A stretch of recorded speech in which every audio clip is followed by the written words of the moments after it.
Hello, everyone, and welcome to St. Matthew's Bedtime Stories. I am the Reverend Philip Stanos, and for today's story, we are going to be reading the story of the three bears.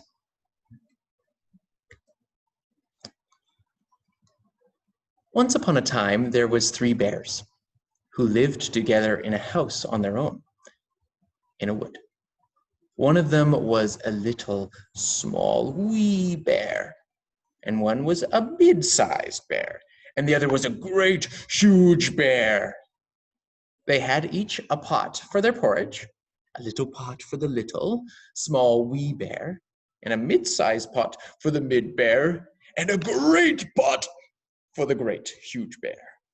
And they had each a chair to sit in, a little chair for the little, small, wee bear, and a mid-sized chair for the middle bear, and a great chair for the great, huge bear.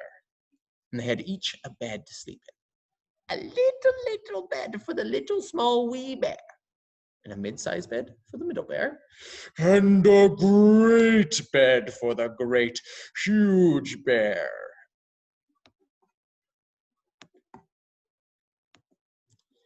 One day, after they had made the porridge for their breakfast and poured it into their porridge pots, they walked out into the wood while the porridge was cooling, that they might not burn their mouths by beginning too soon to eat it. And while they were walking, a little girl called Goldenlocks came to the house. First, she looked in at the window, and then she peered in at the keyhole, and seeing nobody in the house, she turned the handle of the door. The door was not fastened because the bears were good bears who did nobody any harm, and never suspected that anybody would harm them. So Goldenlocks opened the door and went in, and well pleased she was when she saw the porridge on the table.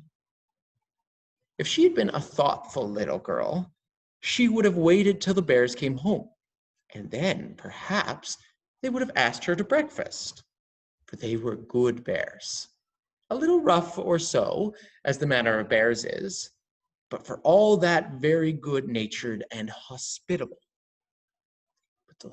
But the porridge looked so tempting, and she set about helping herself. So first, she tasted the porridge of the great, huge bear, and that was too hot for her. And then she tasted the porridge of the middle bear, and that was too cold for her. And then she went to the porridge of the little, small, wee bear, and tasted that, and that was neither too hot or too cold, but was just right. And she liked it so well that she ate it all up. Then Goldenlocks sat down in the chair of the great, huge bear, and that was too hard for her. And then she sat down in the chair of the middle bear. That was too soft for her.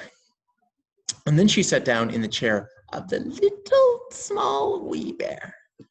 And that was neither too hard nor too soft, but just right. So she seated herself in it, and there she sat till the bottom of the chair came out, and down she came plump upon the ground. There she is breaking the chair. Then Goldenlocks went upstairs, into the bedchamber in which the three bears slept. And first she lay down upon the bed of the great, huge bear. That was too high at the head for her. And next she sat down upon the bed of the middle bear, and that was too high at the foot of her. And then she sat down upon the bed of the little, small, wee bear. That was neither too high at the head nor at the foot, but just right. So she covered herself up comfortably and lay there till she fell asleep. By this time, the three bears thought their porridge would be cool enough. So they came home to breakfast. Now Goldenlocks had left the spoon of the great huge bear standing in the porridge. There she is sleeping. Somebody has been at my porridge, said the great huge bear in his great rough, gruff voice. And when the middle bear looked at hers, she saw that the spoon was standing in it too. Somebody has been at my porridge, said the middle bear in her middle voice. Then the little small wee bear looked at his, and there was the spoon in the porridge pot, but the porridge was all gone. Somebody has been at my porridge and has eaten it all up, said the little small wee bear with his little small wee voice.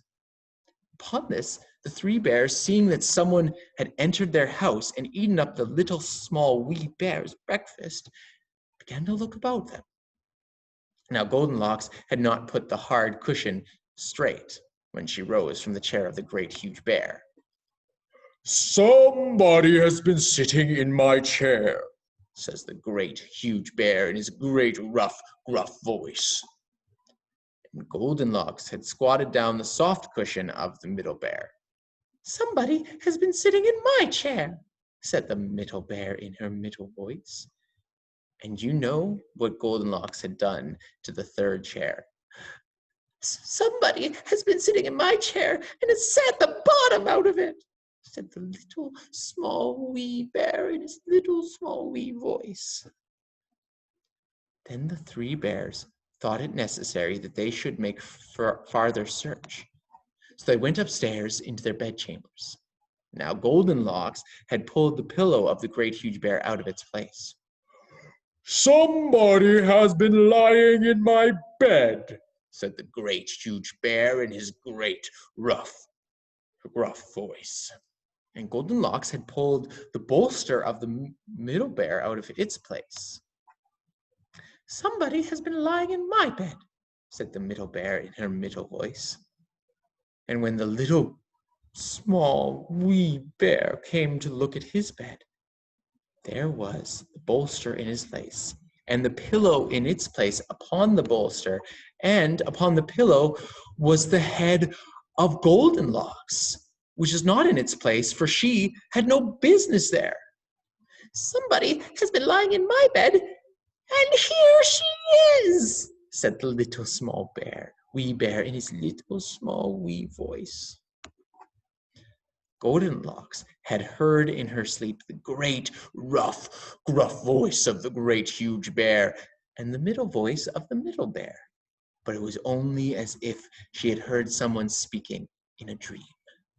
But when she heard the little small wee voice of the little small wee bear, it was so sharp and so shrill that it awakened her at once. Up she started. And when she saw the three bears on one side of the bed, she tumbled herself out at the other and ran to the window. Now the window was open because the bears, like good tidy bears as they were, always opened their bedchamber's window when they got up in the morning. Out Goldenlocks jumped and ran away as fast as she could, never looking behind her. And what happened to her afterwards, I cannot tell. But the three bears never saw anything more of her. There they are, watching her as she goes. Well, that was the three bears and Goldenlocks. That's a story I grew up with. Next week, we will look at the three little pigs. So stay tuned for that. Well, God bless to all of you, and thank you for joining us today.